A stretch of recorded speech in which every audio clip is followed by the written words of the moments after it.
നമ്മൾ വളരെയേറെ ശിഥിലീകരിക്കപ്പെട്ടുകൊണ്ടിരിക്കുന്ന ഒരു കാലഘട്ടത്തിലാണ് ജീവിക്കുന്നത്. പൊതുരംഗത്ത് പ്രവർത്തിക്കുന്നവർ മതനേതാക്കന്മാരെക്കുറിച്ച് മാന്യതയുടെ അതിർവരമ്പുകൾ ഭേദിച്ച് സംസാരിച്ചു കൊണ്ടിരിക്കുന്നത് നമ്മൾ ഈ നാടുകളിലെല്ലാം കേൾക്കുന്നുണ്ട്.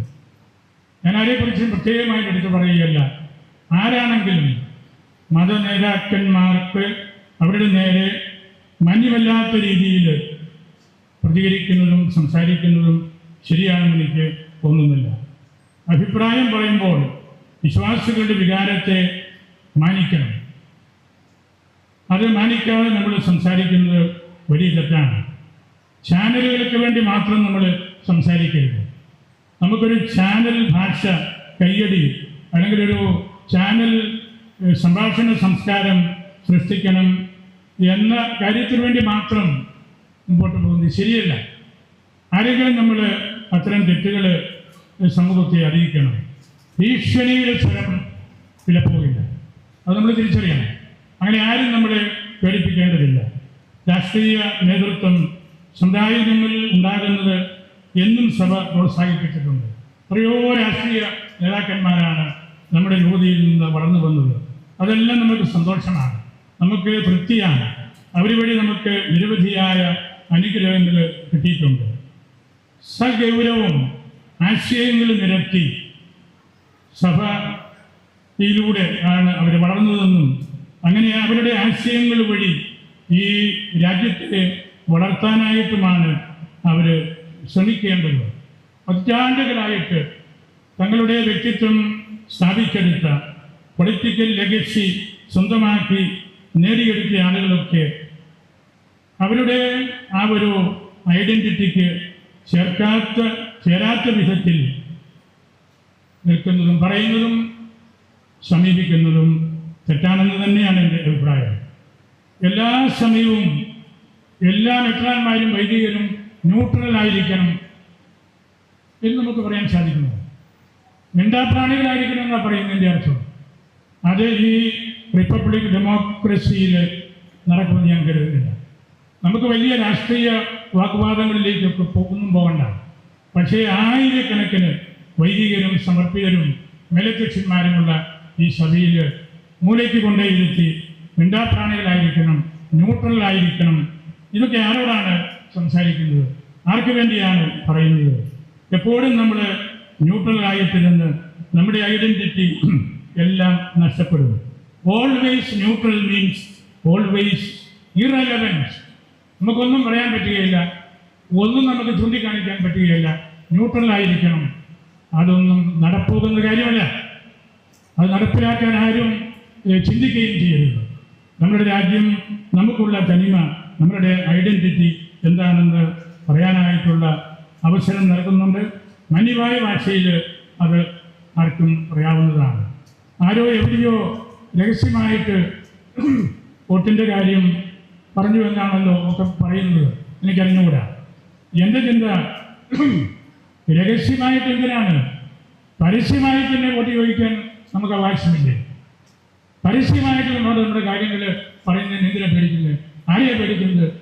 നമ്മൾ സത്യം എന്താണെന്ന് കാണുകയും ആ സത്യത്തെ സധൈര്യം ജനങ്ങളുടെ മുമ്പിൽ അവതരിപ്പിക്കാൻ നമുക്ക് കഴിയുകയാണ്. തോമാ ചെയ്തത് അതാണല്ലോ. അവൻ്റെ കൂട്ടത്തിൽ പോയി മരിക്കാം. അവനെ കാണാതെ നിങ്ങൾ പറയുന്നത് കേട്ട് എനിക്കൊരു സ്നേഹികത വേണ്ട. അവൻ്റെ കൂട്ടത്തിൽ മരിക്കുന്നതാണ് നല്ലത്. Religion has always a role to play in the public square. അത് നമ്മൾ മനസ്സിലാക്കണം. Religious faith has the right to inform and influence public debate. പൊതു ചർച്ചകൾ, പൊതുസമൂഹം, അവിടെയെല്ലാം നമുക്ക് മത അനുയായികളായിട്ട് നിൽക്കുന്നവർക്ക് അതിനെ സ്വാധീനിക്കാൻ, അവരെ തിരുത്താൻ, അവരെ ആത്മീയതയിലേക്ക് നയിക്കാനൊക്കെ നമുക്ക് അവകാശമുണ്ട്. ആ അവകാശം നമ്മൾ രാഷ്ട്രീയ രംഗത്തിറങ്ങി അവരെ പോലെ പെരുമാറണം എന്നുള്ളതല്ല. നമുക്ക് ഈ രാജ്യത്ത് ജീവിക്കണം, വളരണം. ഈ രാജ്യത്തിന് വേണ്ടിയാണ് നമ്മൾ പ്രവർത്തിക്കുന്നത്. നേഷൻ ബിൽഡിങ്ങിന് വേണ്ടിയാണ് നമ്മളുടെ സ്ഥാപനങ്ങളും പ്രസ്ഥാനങ്ങളും എല്ലാം സഭ തുടങ്ങിയിട്ടുള്ളതും ഇപ്പോഴും അങ്ങനത്തെ കാര്യങ്ങൾ ചെയ്തുകൊണ്ടിരിക്കുന്നത്. അതുകൊണ്ട് വളരെ ബലഹീനമായ വാക്കുകളിലൂടെയുള്ള ആക്ഷേപങ്ങൾ ആർക്കും എവിടെയും ഏത് സ്ഥലത്തും പബ്ലിക് സ്ക്വയറിലും അല്ലെങ്കിൽ മെത്രാന്മാരുടെ താമസ മുറികളുടെ മുമ്പിലും എല്ലാം വന്നു നിന്ന് പറയാം എന്ന രീതിയിൽ പോകുമ്പോൾ നമ്മളുണ്ടാകുന്നുണ്ട്. നമ്മൾ സത്യം മാത്രമേ പ്രവർത്തിക്കുന്നുള്ളൂ. ഒരനീതിയും നമ്മൾ ആരോടും ചെയ്യുന്നില്ല. സത്യം മുക്കിക്കളയുന്നു അല്ലെങ്കിൽ അതിനെ സ്വീകരിക്കാൻ തയ്യാറല്ലാതെ വരുന്നു എന്ന് കാണുമ്പോൾ നമുക്ക് അസ്വസ്ഥതകളുണ്ടാകും. നമുക്ക് നിലപാടുകൾ വേണം. അത് സത്യമായിരിക്കണം നമ്മളുടെ നിലപാട്.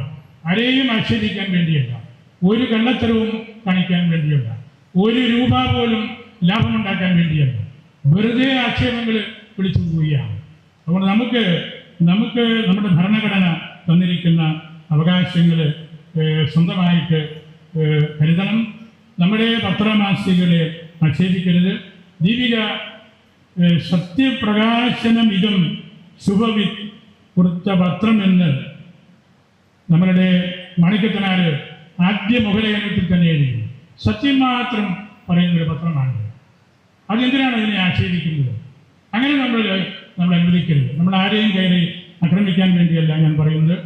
നമ്മളുടെ നിലപാടുകൾ സുവിശേഷ അധിഷ്ഠിതവും സഭയുടെ പ്രബോധനങ്ങളിലൂടെ മാത്രവുമാണ്.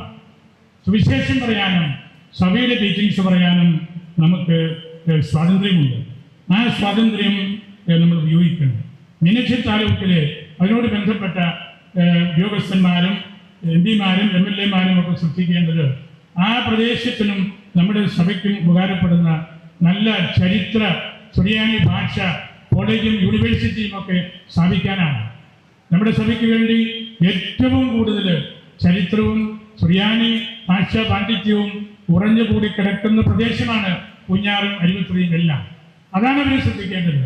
അത്തരം കാര്യങ്ങൾ കൂടുതൽ പഠിക്കാനും അത് നിലനിർത്താനും അങ്ങനെ നല്ല സ്വാതന്ത്ര്യ ഭക്തിയിൽ ജീവിക്കുവാനുമൊക്കെ നമുക്ക് സാധിക്കണം.